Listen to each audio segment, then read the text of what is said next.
చేసి వాళ్ళు ఏం చెప్పారు, నరాలు తేడా ఉంది, కష్టం ఇది, ఇబ్బందిగా ఉంది అని ఏం చేశారు, ప్రోగ్రామ్ చేశారు. దానికి మన మనసులో పెట్టుకుని మన భావంలో పెట్టేసుకొని ఆ భావానికి తగ్గట్టుగా మన పనులు చేసుకుంటాం. భావానికి తగ్గట్టుగా పనులు చేసుకుంటాం. మగ మనిషి చీర కడితే ఏమంటాము, ఏం చీర కట్టాడు. ఆడ మనిషి ప్యాంట్ షర్ట్ వేస్తే ఏం ప్యాంట్ షర్ట్ వేస్తుంది. అంటే భావాలు ఎలా ఉన్నాయి మనకి, ఇది ఇలాగే ఉండాలి, పొద్దున్నే లేవాలి, నిద్రపోయాము, లేచాము, భావం. విశ్రాంతి అనేది కూర్చుని ఉన్నప్పుడు జరుగుతుంది, నడుస్తూ ఉన్నా జరుగుతుంది, పడుకున్నా జరుగుతుంది. ఎందుకంటే భావాన్ని లాక్ చేసుకుంటాం. మన భావంలో అమ్మయ్య ప్రశాంతంగా ఉంది, కొంచెం నడుము ఆల్చగానే పొద్దున్న నుంచి చేసేసి నడుము పడిపోయి ఇబ్బంది పడుతున్నాము, కాసేపు పడుకుంటే బాగుండు. ఈ టోటల్ ఏది పడుకున్నా కానీ పక్కలో నొప్పులు వస్తుంది, అటు ఇటు దగ్గర తిరుగుతూ ఉంటారు. ఈ పక్క నొప్పి ఆ పక్క నొప్పి. పని చేస్తే అలసిపోయామనే భావన, పడుకుంటే అలసట పోయిందనే భావన, అద్దె కట్టకపోతే నా ఇల్లేలే అనే భావన, అద్దె కడితే ఇది అద్దెకు ఇల్లు అని చెప్పనే భావన. ఏదైతే ఉందో దాన్ని మనం భావించుకునే దాన్ని బట్టి దాని యొక్క ఉపయోగం మనకు అర్థమవుతుంది.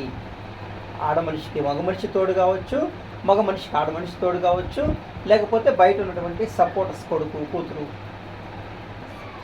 ఫీలింగ్స్, ఇవన్నీ భావాలతో ముడిపడి ఉన్నాం.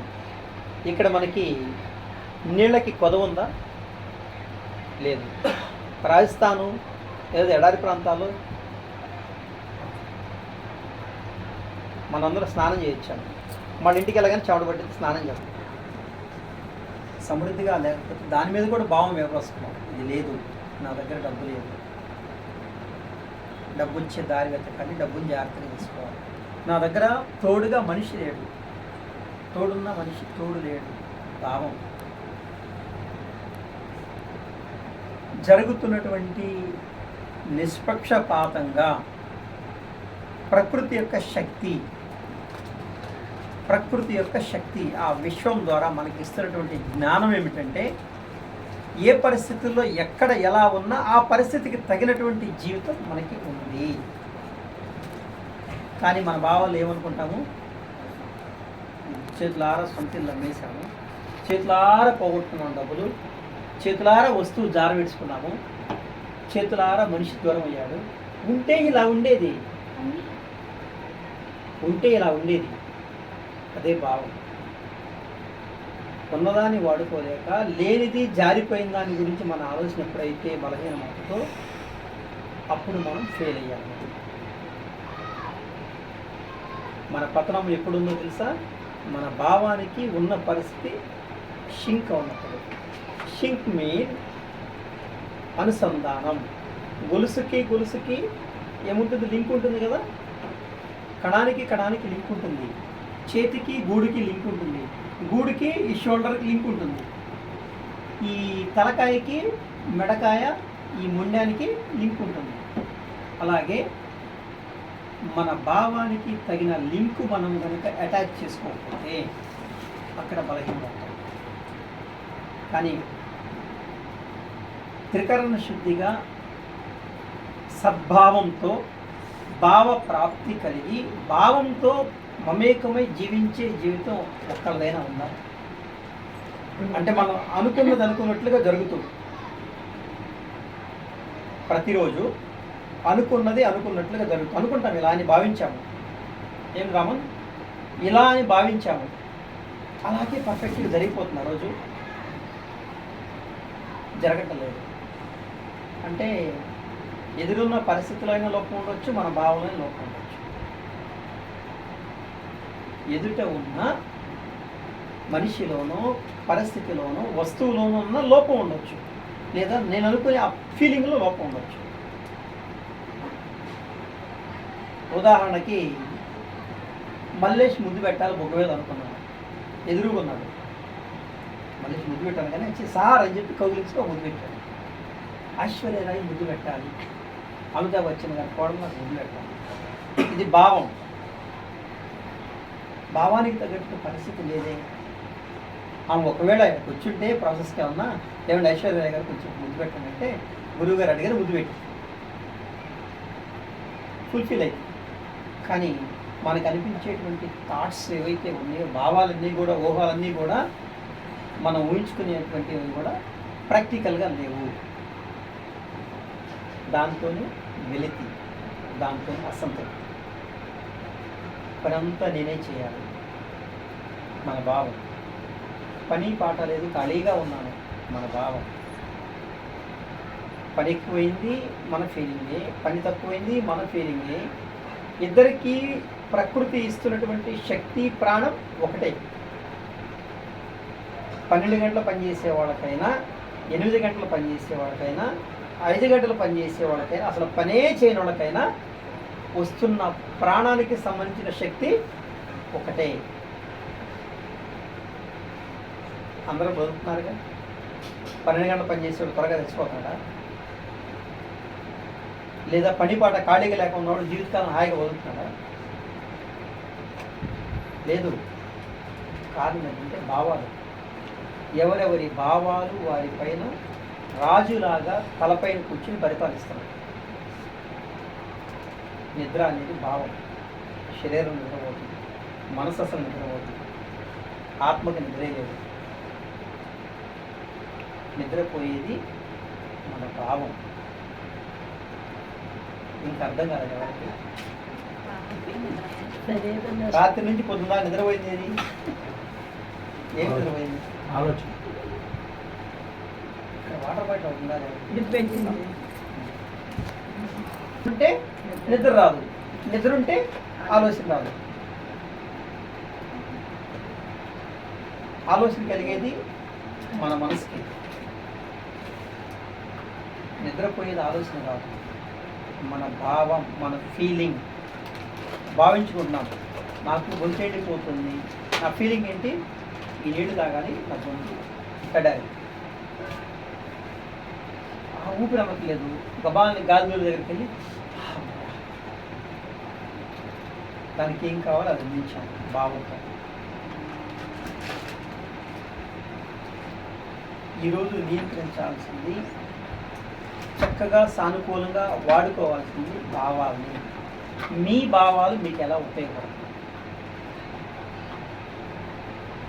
గౌతమ బుద్ధుడు రోజులు ఎన్ని గంటలు పడుకునేవాడు? విన్నారు ఎప్పుడన్నా? తెలీదు. అవి రాయల గ్రంథంలో. 1 గంట మాత్రం పడుకునేవాడు. 24 గంటల్లో గంట నిద్రపోయేవాడు.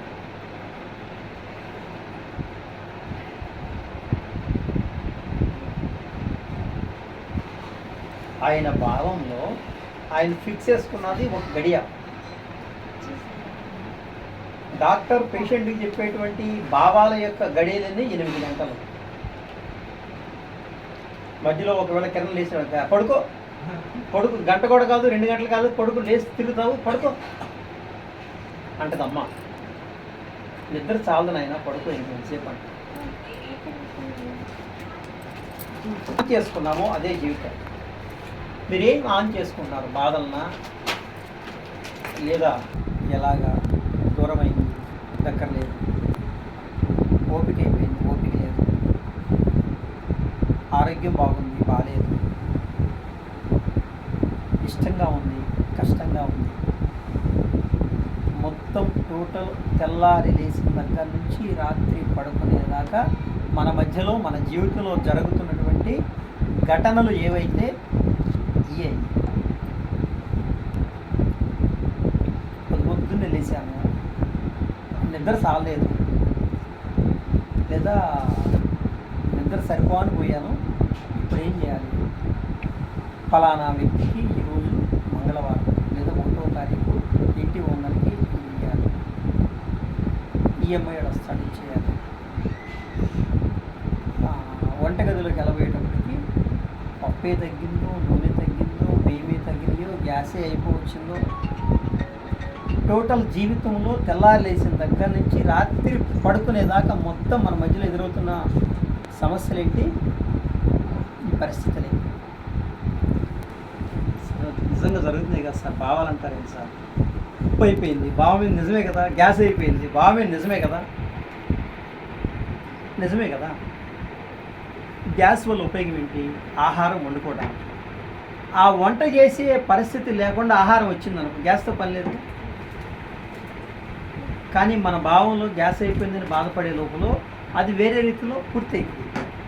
ఇంట్లో పిల్లోడు, ఇంటి మనిషి, లేదా పక్క ఇంటోడు మా సిలిండర్ పెట్టుకో, లేదు 2 రోజులు మనం టిఫిన్ తీసుకొస్తాను, భోజనం తీసుకొస్తాను, అవసరం తీరిపోతుంది.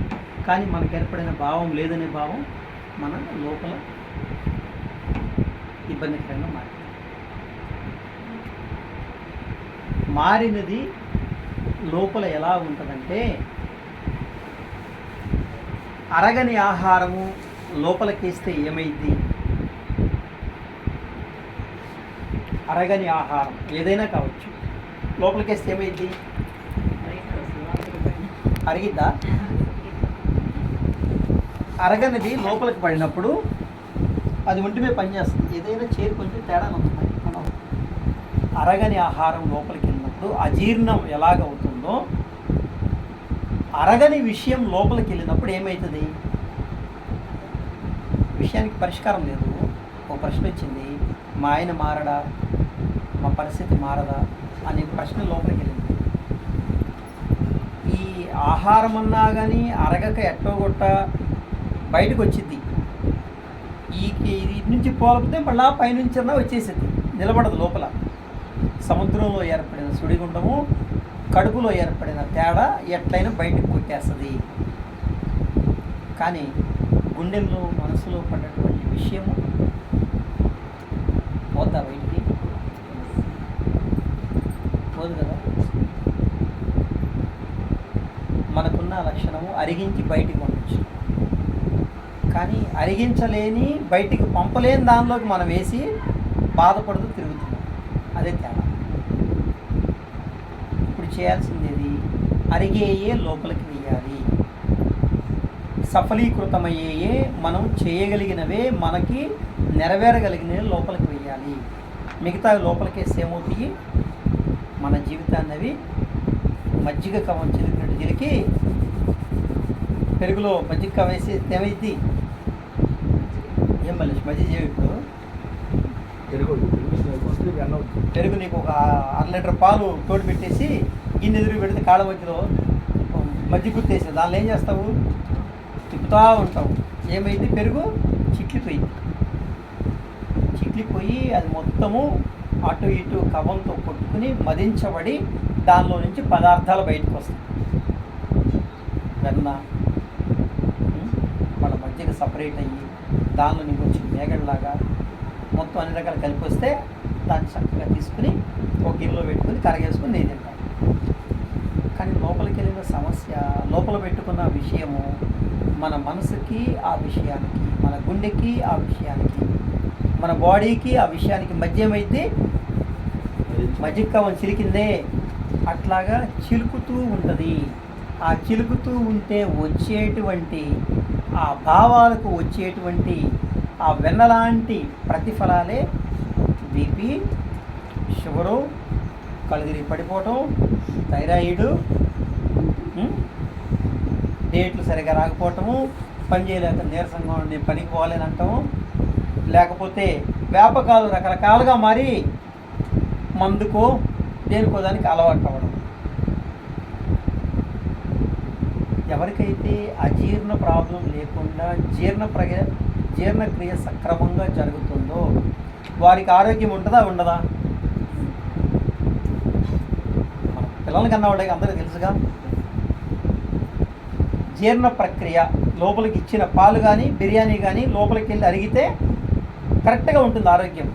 అది అరగలేదానికి ఏమైంది? పొలతేపులు వస్తాయి, గ్యాస్ ఫామ్ అయ్యిద్ది, కడుపులో నొప్పి వచ్చిద్ది, తలనొప్పి వచ్చిద్ది, వాంతులు అవ్వచ్చు, విరేచనాలు అవ్వచ్చు, ఒళ్ళంతా నొప్పులు అవ్వచ్చు, చాలా లిక్సుకోవచ్చు.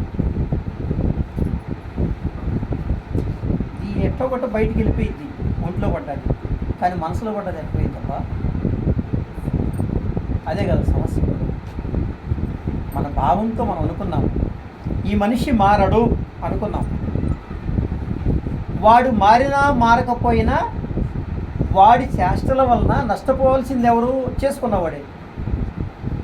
ఒరే నువ్వు తాగుద్రా తాగుద్రా తాగుద్రా అని చెప్పాను, వీడు తాగుతున్నాడు. ఒరే నువ్వు శ్రద్ధగా ఉండరా ఉండరా ఉండరా అని చెప్పాను, వీడు ఉండట్లేదు. వీడు తాగితే నష్టం ఎవరికి? నాకా వీడికా? ఎవరికమ్మా? తాగినోడికే. వద్దురా పేకొద్దురా పేకొద్దురా పేకొద్దురా సిగరెట్ అని చెప్పాను. తాగితే ఎవరికి నష్టం? తాగినోడికే. కానీ బాధపడుతుంది ఎవరు? ఇంట్లో ఉన్న భార్య, ఇంట్లో ఉన్న తల్లి, పక్కనే ఉన్న స్నేహితుడు, లేదా ఒక మంచి భావంతో వెల్విషర్స్ ఉంటారు, శ్రేయోభిలాషులు, వాళ్ళు బాధపడుతూ ఉంటారు. దేవుడు వీడు ఇలా మారితే బాగుంటుంది.